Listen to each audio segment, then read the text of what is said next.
This question was asked in the GATE electronics paper in 2020 2020 इसी में ये question पूछा गया था। सबसे पहले क्वेश्चन को रीड करते हैं, then we will realize it.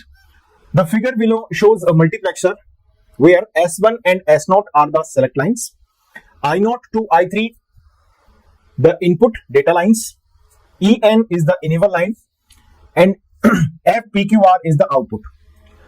So आपसे पूछा गया है कैपिटल F is आउटपुट की वैल्यू यहां पर क्या होगी, that's the question. Question clear है सभी को? चित्र में आपको मल्टीप्लेक्सर दिखाया गया है, okay, that's a 4x1 mux, okay 4x1 mux. S1 S0 जिसकी सेलेक्ट लाइन है, जिन पर रिस्पेक्टिवली S1 पर अगर हम देखें तो P अप्लाइड है, S0 पर अगर हम देखें तो Q अप्लाइड है, ओके। और I0 से लेके I3 तक इनपुट डेटा लाइन है, जिस पर रिस्पेक्टिवली I0 पर R है, I1 पर 0 है, I2 पर R है और I3 पर 1 है। और साथ में एक इनेबल पिन की भी बात यहां पर की गई है। इनेबल पिन यहां पर एक्टिव लो पिन है, आप देख सकते हैं यहां से बबल ये इंडिकेट करता है कि एक्टिव लो पिन है। किसी पिन के आगे जैसे यहां पर आप देखें इन पिन में कहीं भी बबल्स नहीं यूज किया गया है, मींस ये सब पिन कैसी एक्टिव हाई पिन है। एक्टिव हाई पिन कब इनेबल होती है? जब उन पर लॉजिक हाई यानी कि 1 अप्लाई किया जाए, अंडरस्टूड। और एक्टिव लो पिन कब इनेबल होती हैं, कब सक्रिय होती हैं? जब उन पर लॉजिक लो यानी कि लॉजिक 0 अप्लाई किया जाए। तो गाइस यहां पर जो इनेबल पिन है वो एक्टिव लो पिन है।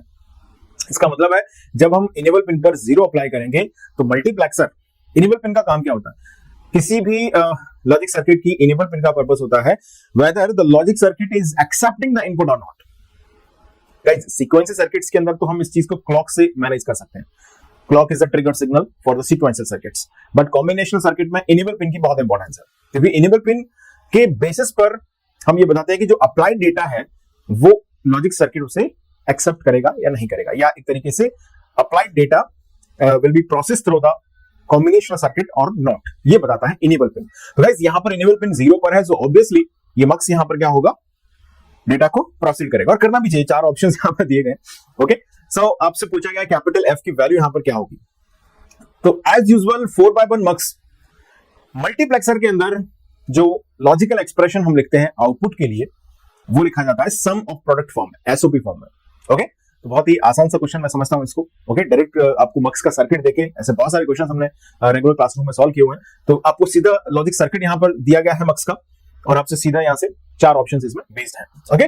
सो एक बार स्क्रीन को पॉज करें और फटाफट से इस क्वेश्चन को आप नोट करिएगा, ओके, नोटेड। चलिए अब एक बार आप इसे ट्राई कीजिएगा सभी लोग। जिन लोगों ने भी मक्स का कॉन्सेप्ट समझा हुआ है, सीखा हुआ है पहले से, उन सभी की जिम्मेदारी है कि आप इसके आंसर को फाइंड करें।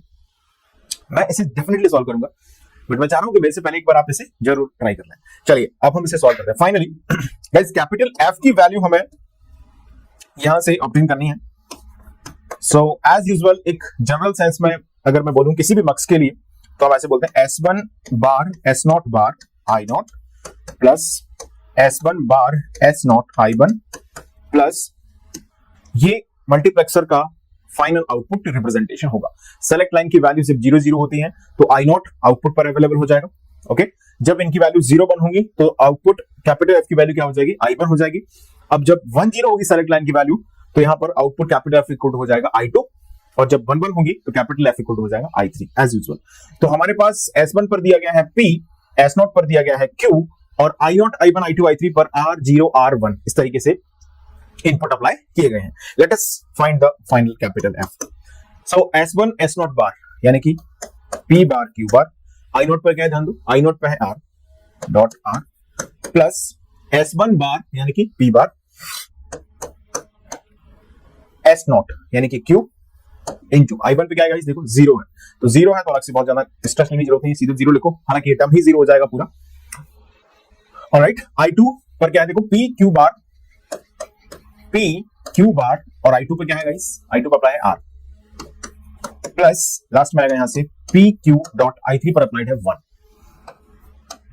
ये हमारे पास एक्सप्रेशन जनरेट हो गया। अब ऑब्वियस है कि हमें थोड़ा बहुत इसमें मिनिमाइजेशन जैसी कोई अगर पॉसिबिलिटी बनती है, then we must have to be think over that. चलिए सबसे पहले हम थोड़ा सा इसको सिंप्लीफाई कर लेते हैं। Here P bar Q bar R plus this is 0, okay, obviously ये टर्म 0 हो जाएगा। यहां से बचा P Q bar R plus PQ, इतना सही है गाइस। मुझे इन दोनों में से कुछ कॉमन दिख रहा है। Q बार R को हम क्या इन दोनों टर्म्स में से कॉमन ले सकते हैं गाइस? ऑफ कोर्स, क्या कॉमन दिख रहा है? फर्स्ट एंड सेकंड टर्म से Q बार R को हमने कॉमन लिया, तो in the bracket we are having now P bar plus P plus PQ. So P bar plus P is of course what 1. तो answer में हमारे पास जो आ रहा एक्सप्रेशन वो है capital F is equal to Q bar R plus PQ. PQ plus Q bar R. Option C is the right answer of this question.